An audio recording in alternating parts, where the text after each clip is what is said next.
welcome back to part 2 of my CDTV review, and now we take a closer look at the system. Let's start on the left side. Over here we have the power button, then underneath we have a headphone jack, then this is the CD-ROM drive. On the left side you have a green LED which shows you when the system is turned on, and on the right side you have a yellow LED which shows you that the system is loading.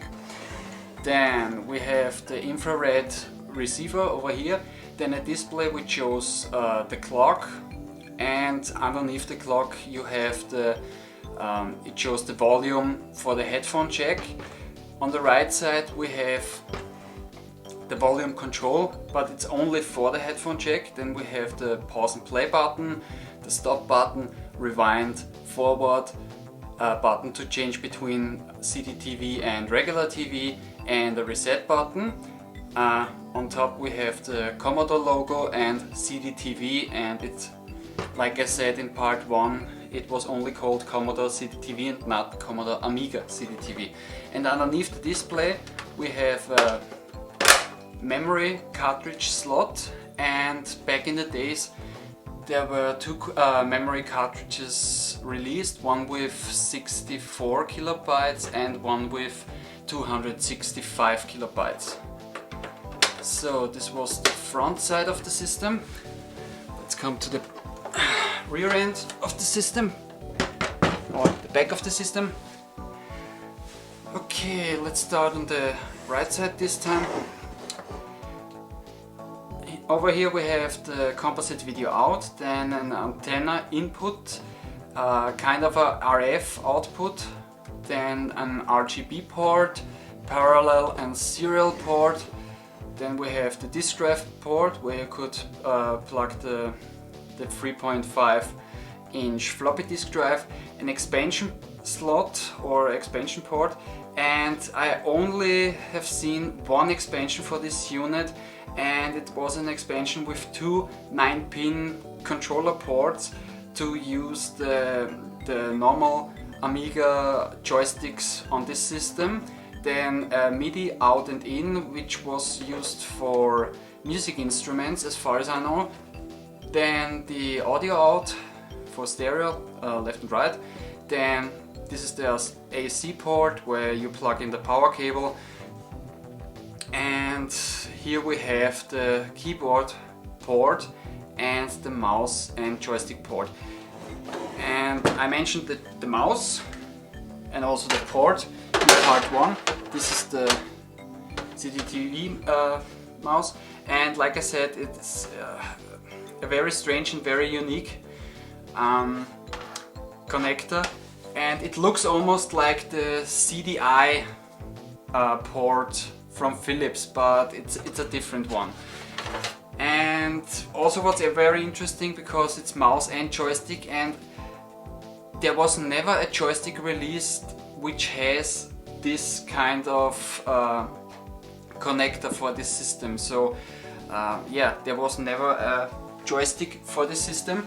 This is a regular Amiga joystick, and it has the 9-pin port, and it's the same port like the Atari 2600 used, and also the Sega Genesis or Sega Mega Drive. And what's also very interesting is that you don't have to buy the original CDTV 3.5 inch floppy disk drive. I tested it, and you could also use the regular Amiga 3.5 inch disk drive. It will also work on the system. Now I also want to show you the remote control for this system. Like I said, you could also use it as a joypad. You have on the left side the D-pad, on the right side an A and a B button, then also a power button, then the volume control for the headphone jacks, pause and play, stop, rewind, forward, a button to change between joypad and mouse, because some games require a joystick and other games require a mouse, so you could change the option on the system, on the controller. And also the button to change between CDTV and regular TV. The gain lock was used for cameras. You could hook up the CDTV with a camera and can use the system as a video editor. and also the normal buttons for music CDs, so you can choose between the tracks. And the controller uses 2 AA batteries and is wireless. Also, there were other controllers for the system, like I mentioned the mouse. Then there was also a second mouse released for the system, a wireless one, which uses also the infrared receiver. And then there was a trackballer, which I also mentioned in part 1, and the trackball was also wireless. But what's really interesting is that the trackball has 2 controller ports with the 9-pin for the 9-pin controllers, for the regular Amiga controllers. So you could use those. You could use the trackballer to use your regular joysticks on the system. But now this was the system. Let's come to the software that I have for the system, and also to the games that I have for the system. Now when you turn on the system, you see the welcome screen with a disc and a laser, and the laser hits the disc and projects the CDTV logo. And from there on you can go to the option screen, and in the option screen you can change different options, like you can adjust the TV screen, you can change the language, or you can set the clock and other stuff. And when you put in a music CD, then it brings up the music CD player. And but let's come to the software that I have for this system. First, Deutschland komplett. This is a tour guide through Germany, very interesting. Next one is World Vista, and World Vista is, you can say it's a World Atlas, an interactive one. And when you chose one of the countries that you want to know more about it, then you can get informations about the language, the history, the music, and you can also look at some pictures of the countries. And like I said, an interactive World Atlas. Then a bun for Barney. A Bun for Barney. Based on a story by Joyce Dunbar with pictures by Emily Boone. This is one of the children educational software that I mentioned, and it's basically just a children educational software. And then we have Read with Asterix, and basically this is just a comic book, and you can choose in this comic book between reading and listening. If you want to read it for yourself, then you choose reading, and if you want to just listen to this comic book, then you choose listen, and it's kind of an audio book. In here, Asterix. Well, never mind all that now. Milk the cow and let's get it over with. And what's really cool about this title is that the voice of Asterix is Jason Isaacs.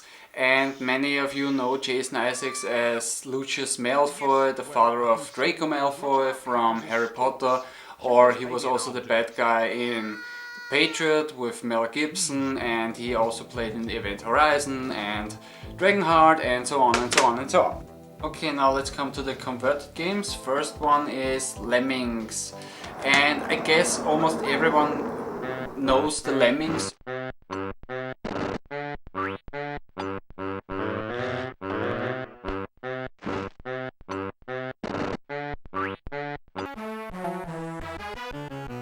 This game was ported to almost every console and home computer at the time it was released, and it's a classic. It's a kind of a puzzle game. It's really cool. Next one is Wrath of the Demon, and this is kind of an action adventure.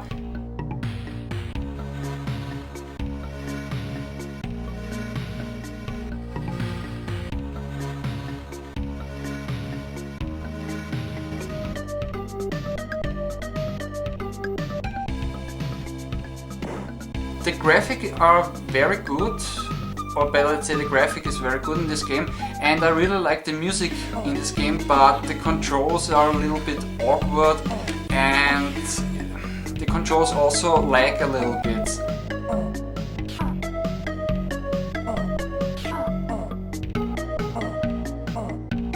It's an okay game, I would say.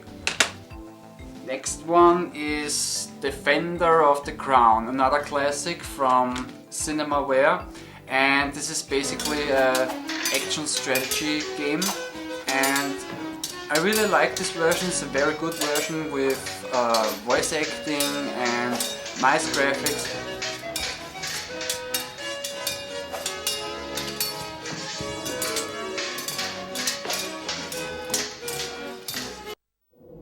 A gallant try, but you were captured and thrown into the dungeon to await your fate.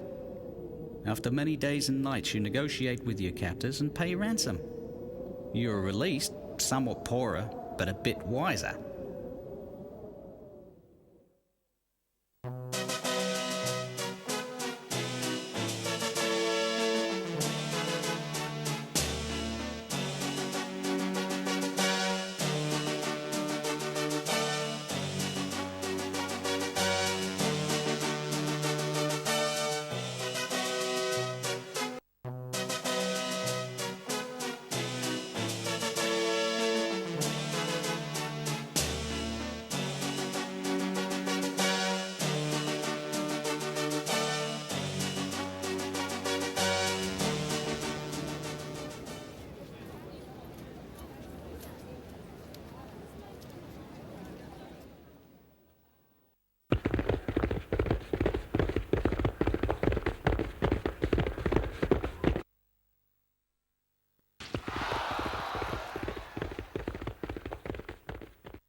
Thus ends your day in the lists of Ashby.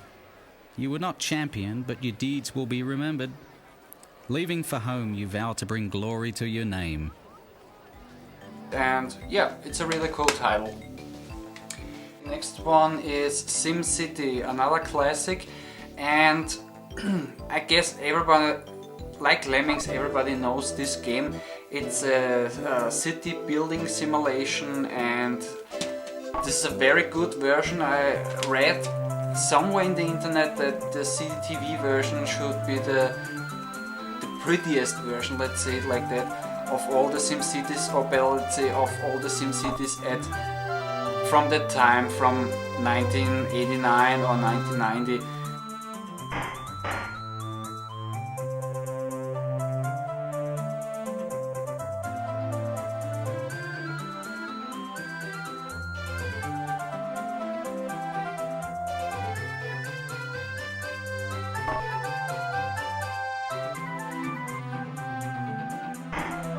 Today there are better SimCities and prettier SimCities, but this is a very good game.